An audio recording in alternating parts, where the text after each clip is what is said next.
बिस्मिल्लाहिर्रहमानिर्रहीम। अस्सलाम वालेकुम नाज़रीन, सलमान खान गुफ्तार चैनल पर एक बार फिर आपकी खिदमत में हाजिर है। नाज़रीन, ज़िंदगी में जहाँ पर बहुत सी मुश्किलात आती है, मसलन महंगाई, मुसीबतें, महंगाई के अलावा बेरोज़गारी, तो वहाँ पर एक मसला शादी ब्याह का भी है। आजकल के इस महंगाई के दौर में और इस नफसा नफसी में लोगों को ये बहुत मुश्किल है कि अच्छे रिश्ते मिलें, अच्छे रिश्ते करवाना। यानी हम एक दूसरे से यही बातें करते हैं। दो चीज़ें हैं जिसके लिए हम परेशान रहते हैं, एक रिश्ता और एक खाना। ये दो चीज़ें अगर ज़िंदगी से निकाल दी जाए तो ज़िंदगी बिल्कुल स्मूथ हो जाती है। नाज़रीन, आज जो हमारे मेहमान हैं, गुफ्तार चैनल के मेहमान हैं, वो एक मैरिज ब्यूरो चलाते हैं। हमारे साथ मैडम सबा हैं। हम उनसे जाकर पूछेंगे कि वो ये काम कब से कर रही हैं, कैसे फील कर रही हैं और यहाँ पर क्या क्या मसाइल आते हैं। तो आपका ज़्यादा टाइम नहीं लेते, हम चलते हैं मैडम की तरफ। अस्सलाम वालेकुम। वालेकुम सलाम। जी मैडम, आपका नाम पूरा? सबा मैडम। सबा मैडम। जी मैडम सबा, आप जो मैरिज ब्यूरो चला रही हैं उसका नाम अगर बता दें। Fast marriage bureau. Fast marriage यानी आप जल्दी जल्दी रिश्ते करवाती हैं, फर्स्ट मैरिज ब्यूरो। हाँ जी। अच्छा, थोड़ा सा मुझे ये बताइएगा कि जो फास्ट मैरिज ब्यूरो आप चला रही हैं, कब से कितना अर्सा हो गया आपको? हो गया तकरीबन कोई 12 साल हो गए। 12 साल हो गए, माशाल्लाह। और मुझे ये बताएं कि एक वक्त तक जब रिश्ते जो हैं वो माँ बाप करवाते थे, जिसको अरेंज मैरिज कहते हैं, फिर उसके बाद लोगों ने लव मैरिज भी शुरू कर दी। अब हम ज़्यादातर जो है हमारा रुझान ब्यूरो की तरफ होता है। तो क्या कहेंगी आपकी कि क्या वजह बनी कि मैरिज ब्यूरो की तरफ लोग जो हैं बड़े शहरों में स्पेशली आए? मैरिज ब्यूरो में ज़्यादातर लोग इसलिए आ जाते हैं कि तो रिश्ते आसानी से मिल जाते हैं। ठीक। दूसरा, अच्छे रिश्ते मिल जाते हैं। ठीक। दूसरा ये है कि आजकल जो बच्चे बच्चियां माशाल्लाह पढ़ लिख गए हैं, अंदरूनी मुल्क हो गया, बैरूनी मुल्क हो गया, वो फिर ये आजकल नेटवर्क का दौर है, इसमें हमें आसानी से रिश्ते भी मिल जाते हैं और बच्चों के आसानी से रिश्ते भी हो जाते हैं। लोग ज़्यादातर आपके पास किस तरह आते हैं कि जी लड़कों के रिश्ते ज़्यादा आते हैं या लड़कियों के? हमारे पास ज़्यादातर लोग बेटियों के रिश्तों के लिए ज़्यादा आते हैं क्योंकि परेशान लोग होते हैं। अच्छा, इसका मतलब ये हुआ कि दौरे हाजिर में बेटी की शादी करना, ब्याह करना एक मुश्किल मसला बन गया लोगों के लिए? हाँ जी, मुश्किल बन गया। इसमें एक बच्चियाँ माशाल्लाह पढ़ लिख जाती हैं, ज़्यादा तालीम याफ्ता, और जो बच्चे हैं वो कम तालीम हासिल करते हैं। लड़के कम तालीम? हाँ, कम तालीम। ज़्यादातर दोनों पार्टियां आपके पास आती हैं, लड़की वाले भी लड़के वाले भी। लोगों की डिमांड क्या होती है? लोगों की डिमांड होती है कि हमारी बेटी अगर वो पढ़ी लिखी है, अगर वो किसी ग्रेड पे काम कर रही है तो हमें बच्चा भी उसी तरीके से मिले, पढ़ा लिखा मिले। ठीक है कि नहीं? तो अभी आपने कहा कि लड़कों की तालीम कम होती है, तो लड़कों के लिए किस तरह के रिश्तों की वो आती है, डिमांड आती है? लड़कों के लिए ये होता है, बच्ची बेशक वो बीए हो जाए, एफए हो जाए या डबल एमए हो जाए, एमए इंग्लिश हो जाए, खूबसूरत होनी चाहिए। लड़कों की डिमांड है कि हाँ, खूबसूरत होनी चाहिए। अच्छा, ये जो माल दौलत की रेल फैल है और जो इस तरह के है कि ये अमीर हो, ये हो, इस तरह की कंडीशंस भी आती हैं? हाँ, इस तरह की भी आती हैं। लोग ज़्यादातर कहते हैं कि को खाता पीता घर हो। अच्छा, और ये जहेज कौन डिसाइड करता है, मैरिज ब्यूरो वाले या वो खुद आपस में कर देते हैं?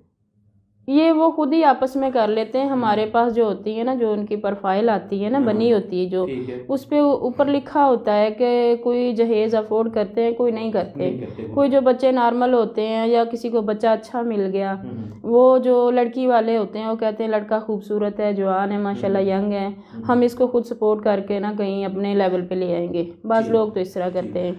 अच्छा, एक जब ये ज़रा आपने नाज़रीन को बताना, एक बड़ा क्रिटिकली जो इशू बनता है वो ये होता है कि मैरिज ब्यूरो वालों के साथ कि इसमें धोखा, फ्रॉड बहुत होता है। तो आपके पास कोई पैमाना है कि जो लड़के वाले या लड़की वाले आपके पास जो आके बताते हैं, तो क्या आप उनकी कोई जजमेंट करते हैं, पूछगछ करते हैं कि जो चीज़ें इन्होंने बताई है, मसलन मैं आता हूँ बेटी की शादी की, घर मेरा है लेकिन किराए का निकल आता है, बाद में बिजनेस है लेकिन बाद में पता चलता है कि जी छोटी सी दुकान है, तो ये लोग झूठ क्यों बोलते हैं और झूठ के बिना पर रिश्तों को क्यों इस्तेमाल करना चाहते हैं? क्या मेंटालिटी है?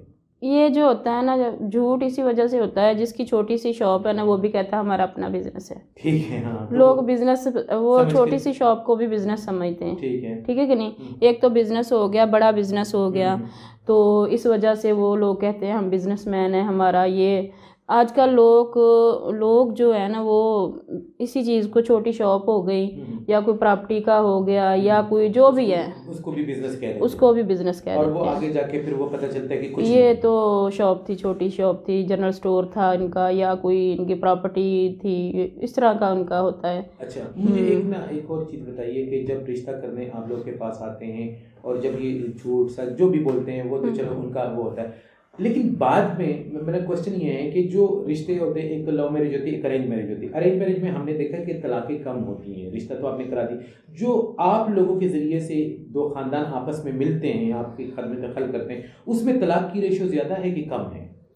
देखो ये ना माँ बाप की वजह से ज़्यादातर बनते हैं ऐसे मसले, क्योंकि माँ बाप ना अपनी बेटी और बेटे को ना ये कन्फर्म नहीं करते कि ये बच्ची हमने देखी है, आपको पसंद है, बच्चा बाहर कोई पसंद किया होता है, या बच्ची ने कोई और जगह पे वो शादी करना चाह रही हैं। वो जब शादी होती है 1 महीना 2 महीने बाद वो उनकी अपनी सोशल प्रॉब्लम होती है। हाँ, वो अपनी होती है उनकी भी, बीच में बात ये आ जाती है भी ज़हन मैच नहीं हुए, ज़हन मैच, उसका इफेक्ट आप पे आता है कि यार ये आपने हाँ हाँ, लोग कह देते हैं कि ये भी वो मैरिज ब्यूरो वाला ने करवाया था, तो वो ना ये हमें रिश्ता अच्छा नहीं मिला। अच्छा, एक जो आप लोगों से ना बड़ा गिला है माशरे के लोगों को, आपके पास एक रिश्ता आ गया, हालांकि आपको भी पता होता है किसी छड़ी इसमें कह रहा था कि यार ये मिस फिट होता है, लेकिन आप कहते हैं कि किसी तरह की टांका फिट हो जाए, हमारा पैसा, हमें कमीशन मिल जाए, तो इस तरह की सिचुएशन में भी आप लोग चले जाते हो, तो क्या इसका कोई नुकसान होता है या कि ये करना चाहिए या नहीं? पहले तो ऐसे करना ही नहीं चाहिए। ठीक है। जब आपको पता चल गया कि उसमें ये फॉल्ट है या ये उनकी है, तो नहीं करना चाहिए उनको, क्योंकि मैरिज ब्यूरो को भी नहीं इसमें इन्वॉल्व होना चाहिए कि बच्चा पता तो चल गया कि बंदे का कि बंदा यहाँ पे ये गलत है, और या उनको किसी से भी पता चल गया तो यहाँ पे नहीं करना चाहिए। इस वक्त मैं एक रिपोर्ट पढ़ रहा था, उस रिपोर्ट के अंदर कुछ इस तरह से लिखा हुआ था कि इस वक्त पाकिस्तान के अंदर एक शहर में जितने निकाह होते हैं उससे ज्यादा तलाकें हो जाती हैं, हो रही हैं हो रही हैं। और दूसरा एक क्वेश्चन मेरा ये आपसे ये है, वो इसमें कि रिश्ता ढूंढना जो है, लड़की का मुश्किल है या लड़के का? आजकल तो लड़कों का मिलना मुश्किल हो गया, लड़कियां तो बहुत ज़्यादा माशाल्लाह पढ़ी लिखी हैं। लड़के हमारे पास ना तकरीबन कोई 35 से 40 हज़ार लड़की है जिनकी शादी होनी है, जिनकी शादी होनी है। हाँ जी, इनकी शादी ना होने की वजह से एक तो इनकी एज ज़्यादा हो जाती है, एक लेट मैरिज हो जाते हैं। तो ये क्या इसकी वजूहात क्या है और क्या करना चाहिए इसको ख़त्म करने के लिए? इसकी वजूहात ये है कि माँ बाप पहले बेटी को अच्छी तालीम दिलवाते हैं, उसके बाद वो जॉब पे लग जाती है। जब वो जॉब कर रही होती है वो इनकम अच्छी आती है। ज़्यादातर माँ बाप जो अपनी जमा पूंजी सारी बेटी की तालीम पे लगा देते हैं, ठीक है कि नहीं? वो चाहते हैं कि अब हम वो वापस कवर कर लें।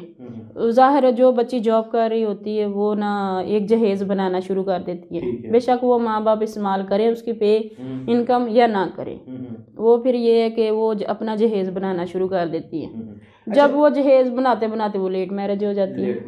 अच्छा, इस तरह के जो मसाइल आते हैं, आप क्योंकि सोशल एक रब्त में होती हैं, आप अंदर तक होती है, तो हमारी जो बच्चियां हैं, खासकर जो लड़कियां हैं, उनके ऊपर किस किस्म के असरात पड़ रहे हैं? बहुत से ज़्यादा जो है ना प्रॉब्लम्स क्रिएट हो रही है, माशरा भी उसी की वजह से शायद बेराह रवी का शिकार होता है, तो ऐसा होता है?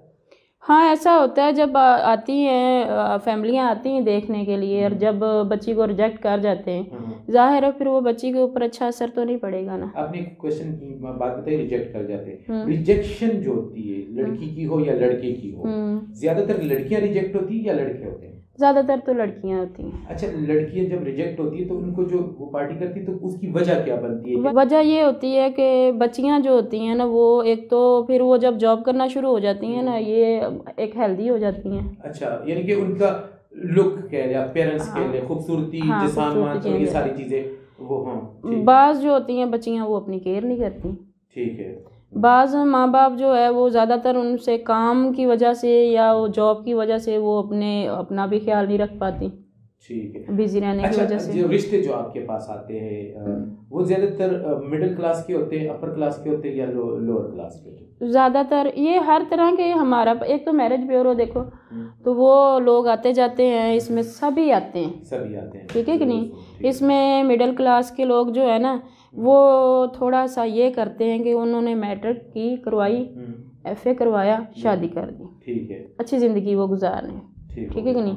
अब जो बच्ची MA इंग्लिश कर रही है ना, उसने MA इंग्लिश करने के बाद वो इतनी पढ़ लिख गई है, उस शादी के बाद वो घर गृहस्थी संभालेगी, वो उसके बाद वो अपने बच्चों को ट्यूशन नहीं पढ़ा सकती, यानी कि आप कह रही कि वो मर्द का एक माशरा ऐसा है कि वो उनको इजाजत ही नहीं देते, या तो बच्चे पैदा करे या घर गृहस्थी करे, बच्चा पैदा करे, बच्चे फिर बाद में बच्चों को वो ट्यूशन नहीं पढ़ा सकते, ट्यूशन पढ़ाने भी बाहर जाएगा, बच्चे पढ़ने के लिए बाहर जाते हैं। तो आप क्या समझती हैं कि जो हालात हो रहे हैं इसमें हमें चाहिए कि बच्चों की कोई एजुकेट ना करे बल्कि उनकी जल्दी शादियां कर दें?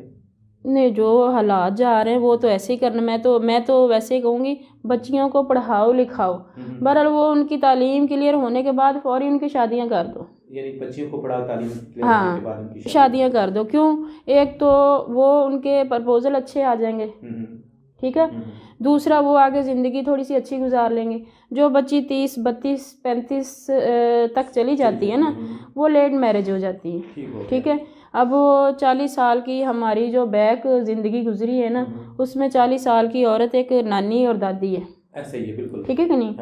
अब थोड़ा सा अब मैं अपने घर की तरफ देखूं थोड़ी सी, कि अब मेरी 34 एज है, ठीक है, और मेरी 2 बहुएं हैं, और मैंने बेटी की भी शादी की हुई है, नानी भी हूँ मैं, दादी भी हूँ, शुक्र अल्हम्दुलिल्लाह, अल्लाह पाक का करम है। क्योंकि अब वो जो 36 होगी या 37 होगी बच्ची की एज, तो बच्चे पैदा करने, वो 60 साल तक जाके नानी दादी बनेगी। ठीक है। अच्छा, कौमियत बरादरी वगैरह को कितना जो है ना आपके पास डिस्कस किया जाता है, या लोगों की डिमांड होती है कि जी अपने ही लोगों में हो, या इस तरह का? आजकल जो जा रहा है ना वो ओपन कास्ट ज़्यादा चल रहा है, रिश्ता अच्छा मिलना चाहिए, ठीक है, अच्छे कास्ट कोई भी हो, अच्छे ग्रेड पे काम कर रहा हो बच्चा, और जॉब भी अच्छी हो, बिजनेस भी अच्छा हो। जब एक रिश्ता आपके पास आता है, जब आप इसको देखते, तो आपकी नज़र में उनको मैचिंग करने के लिए कौन सी चीज़ें होती हैं जो आप थोड़ा सा वालिदैन को कहें कि जी ये चीज़ें होनी चाहिए अगर आपसे किसी बच्ची की रिश्ते करवानी है? एक बड़ा मेरे जहन में एक बात आ रही है, जिसकी 4 बेटियां हैं ना, तो पहली वाली जैसे आपने कहा 32 साल की, आखिरी वाली 18 की, वो शादी नहीं करते, हालांकि उसके रिश्ते आ रहे होते हैं। तो ऐसे कुछ आप अगर इस प्रोग्राम की वसात से खासकर वालिदैन को कुछ कहना चाहे, तो खासकर बच्चियों के हवाले से, तो वो ज़रा उनके लिए मेरे ख्याल से इफेक्टिव होगा। ये इसमें वालिदैन जो है ना, वो मैं तो यही कहूँगी कि जब बच्ची, आप उसकी तालीम भी जारी रखें, साथ उसके प्रपोजल भी उनके लिए ढूंढते रहें, ठीक है कि नहीं। ये कि 1-2 साल के बाद जब वो क्लियर हो जाए ना, फौरी उसकी ना मसलन के वो शादी कर दें, ठीक है कि नहीं। जो जॉब है, आगे जो बच्चियाँ माशाल्लाह पढ़ी लिखी हैं, आज ही जो हमने एक प्रपोजल दिखाया, बेटी जो MA इंग्लिश है, तो वो तकरीबन उसके कोई 8वां जो प्रपोजल है ना, वो रिजेक्ट करके चले गए। इन लोगों ने 8वां प्रपोजल? हाँ, तो 28 एज है, इस वजह एज है, तालीम तो उसके पास ज़्यादा है, तालीम ज़्यादा है, ठीक है कि नहीं। तो ज़्यादातर, हाँ, अब वो फैमिली जो है ना बहुत ज़्यादा परेशान भी है, बार बार हमें भी कहते हैं कि आप जल्दी करें, कोई और। ज़्यादातर लोगों का यही परेशानी आजकल आ रही है। जो बड़ी एज में ना, एक और क्वेश्चन मेरे ध्यान में, ये जो बड़ी एज में लड़कियां चली जाती है, 28 प्लस हो जाती है, 30 प्लस हो जाती है, ज़्यादातर इनकी शादियां ऐसे मर्दों से होती है जो दूसरी शादी की तरफ जा रहे हैं। हाँ, ये पहले जो होता है वो फर्स्ट मैरिज, पहले जो कुंवारे लड़के मिलते हैं इनके लिए, तब ये करते नहीं। फिर जब माँ बाप एंड पे पहुंच जाता है ना, जब 35, 36 हो गई ना, फिर कहते हैं चलो कोई शादीशुदा ही मिल जाए, कोई तलाक याफ्ता मिल जाए तो जल्दी से मिल जाए। बहुत सारी बच्चियाँ हमारे पास बैठी हैं ऐसी, जो अब वो कोई दूसरी शादी करने वाला हो, या कोई रंडवा हो जाए, वो तलाक याफ्ता हो जाए, हमें लोग कहते हैं, फिर आके फिर जो आगे रंडवे जो होते हैं वो भी डरते हैं कि अनमैरिड लड़की है, तो परेशानी उनके लिए भी बन जाती है थोड़ी सी। अच्छा, ये जो लड़कियों को रिजेक्शन आती है, अभी आपने कहा MA इंग्लिश है, 28 है, मेरे ख्याल से ज़्यादा उम्र नहीं, लड़कों का इसमें क्या एनरोलमेंट होता है? लड़कों के भी क्या नखरे उसी तरह के हैं, या लड़कों का क्या सीन है? लड़के जो है वो जब 18 साल क्रॉस करते हैं ना, वो उनको शादी की पड़ जाती है, ठीक है। वो 20-22 साल 25 साल तक वो ना शादी के लिए ना वो एक जो हंगामा खड़ा कर देते हैं कि शादी करो, ठीक है। बच्चे जो जल्दी शादी करवा लेते हैं, लड़के जो जल्दी शादी करवा लेते हैं, क्योंकि उनकी माओं को भी सुख चाहिए कि जल्दी कोई खाना बनाने वाली है, इनको संभालने वाली आ जाए, तो चलो वो कवर हो जाए। अच्छा, लेकिन एक और बड़ा मसला है, लड़का हमारा अगर है, क्या कहते हैं उसको, वो 30-35 साल तक चला गया और कुमारा भी हैं तो उसको लड़की तो चाहिए 16-17 साल ही, लेकिन इसके वाइस वर्सा ऐसा नहीं है कि लड़की अगर कोई 25-30 साल तक चल गई तो 24-25 साल का लड़का, बल्कि हमारी औरतें कहना शुरू अन्नी बड़ी है तो बहुत बड़ी है। तो इस चीज़ को तो इस्लाम नहीं मानता। रसूलुल्लाह सल्लल्लाहु अलैहि वसल्लम ने पहली शादी जो की थी जी हज़रत खुदीजा से, तो वो आपकी उम्र 25 साल थी, उनकी 40 साल थी। यानी वो करके बताया क्यों नहीं लोग इस तरफ आते हैं। लड़कों को तो लड़की छोटी चाहिए, लेकिन लड़कियां ये क्या, इसको किस तरह आप देखती हैं, क्या वजह बात है इसमें? ये है कि हमारा तो ये डेली का काम है। हाँ ठीक है कि नहीं। जब लड़के वाले की डिमांड होती है ना, वो ये कहते हैं कि हमारा बेटा 25 साल का, हमें जो लड़की है वो 18 साल की चाहिए। ठीक है कि नहीं। तो हमें नहीं कोई याद है कि कोई होंगे रिश्ते ऐसे जो कोई 1-2 साल बड़ी किसी ने ली होगी, लेकिन नहीं करते। ठीक, नहीं करते। क्यों नहीं करते कि बच्चा हमें लड़का जो है वो हमेशा कहता है कि भी मेरे से 2-4 साल कम हो। अब वो लेट मैरिज लड़का जो है, हमारे पास डिमांड है, लेट मैरिज भी लड़के भी हैं हमारे पास, उनकी डिमांड ये कि 22 साल 25 साल से क्रॉस ना हो। ठीक है। अब वो लेट मैरिज लड़का है, वो लेट मैरिज लड़की से शादी नहीं करना चाह रहा। सही। लेकिन इसमें ये होता है कि जब एक लड़का मेरे ख्याल से 35-40 साल की उम्र तक पहुंचता है, वो स्टेबल हो चुका है, उसके पास इतना कुछ होता है, वो जिसके ऊपर भी हाथ रखता है तो उसे लोग भी उसे दे देते हैं, फिर चले इट्स ओके। हाँ, कर लेते हैं लोग, क्योंकि मजबूरी है लोगों की। बेटियां बैठी होती हैं लोगों की। शादी करना मुझे लगता है दौरे हाजिर में मजबूरी बन गई है। हाँ, मजबूरी बन गई। ज़्यादातर लोग आजकल ना कोई किसी को समझता नहीं, ना किसी की मजबूरी को, ना किसी की एक परेशानी को समझ रहे हैं, क्योंकि आजकल लोग खूबसूरती के पीछे चल रहे हैं। खूबसूरती के पीछे। हाँ। ये खूबसूरती सिर्फ लड़कियों में देखी जाती है, लड़कों में भी देखी जाती है? लड़कियों में ज़्यादा देखी जाती है। लड़के तो माशाल्लाह होते ही खूबसूरत हैं, और लड़कियां भी माशाल्लाह खूबसूरत होती हैं। तो माशाल्लाह ये देखो कि एक हमारा ना माहौल है, एक माशरा हमारा कि हमें लड़की। हाँ, तो हूँ अब जो आंटी है आई मेरे पास रिश्ते के लिए, सबा हमें रिश्ता ऐसा ढूंढ के दो वो अंदर कमरे में बैठी हो तो बाहर रोशनी हो। वो अपनी जगह गलत नहीं है। लोड शेडिंग और बिजली जितनी महंगी हो गई है, अगर ऐसा कोई बल्ब मिल जाए तो और क्या चाहिए। हाँ जी। नज़रीन, तो आपने सुना, बड़ा आखिर में इंटरेस्टिंग बात बताई है कि रोशनी बाहर हो तो बेशक इसमें कोई शक नहीं कि बेटियां रोशनी है, बेटियां रहमत है, ठीक है ना। लेकिन इस रहमत के हम पे कुछ फ़राइज़ हैं, हमें वो फ़राइज़ बीइंग पेरेंट्स जो है पूरे करने चाहिए। और उस फ़राइज़ में सबसे पहला फ़र्ज़ जो है वो बेटी को घर से अच्छे तरीके से विदा करना है। कुछ कहना चाहिए? हाँ जी, इसमें ये है कि बाज़ लोग गरीब हैं, अफोर्ड नहीं कर सकते। जो माशरे के सब हैसियत लोग हैं, उन लोगों को चाहिए कि वो उम्रा हज पे जा रहे हैं, वो पैसे उधर लगा रहे हैं। मैं कहती हूँ किसी की एक बेटी की शादी करवा दो, वो हज उम्रे का सवाब हो गया। ठीक है कि नहीं। अल्लाह पाक हर किसी को दे, हफ्ज़ ईमान में, अपने हिफ्ज़ ईमान में रखे। बहरहाल देखो कि हमारे नीचे जो लोग बैठे, मजबूर बैठे हुए हैं, हम जो ज़्यादातर लोग हैं ना, हमारे जो मैच मेकर हैं, हमारे साथ जो मेरे साथ जो मेरी टीम है, वो ज़्यादातर हम देखते हैं कि कोई गरीब बेटी बैठी हुई है किसी की, हम मिल मिला के उनका ना करवा देते हैं। ठीक है। हाँ, प्रपोजल जो इन्होंने कहा, मुझे एक बात याद आ गई, वो चलते चलते मैं ज़रूर कोट करना चाहूँगा। जब मुझे पता चला कि मैडम नूरजहां, जो कि बहुत बड़ा खूबसूरत गला था, जो किसी तारुफ की मोहताज नहीं है, जब मुझे पता चला कि उनकी डेथ जो है वो 27 रमज़ान मुबारक जुम्मे वाले दिन हुई, तो मैं ये सोच में पड़ गया कि आखिर उनका ऐसा कौन सा अमल था कि जिसकी वजह से अल्लाह ताला ने उनको ये मकाम दिया है। हमारे यहाँ तो उलमा में बताते कि जी गाना और ये वो सब हराम है, ये नहीं होना चाहिए। उन्होंने तो सारी ज़िंदगी यही किया।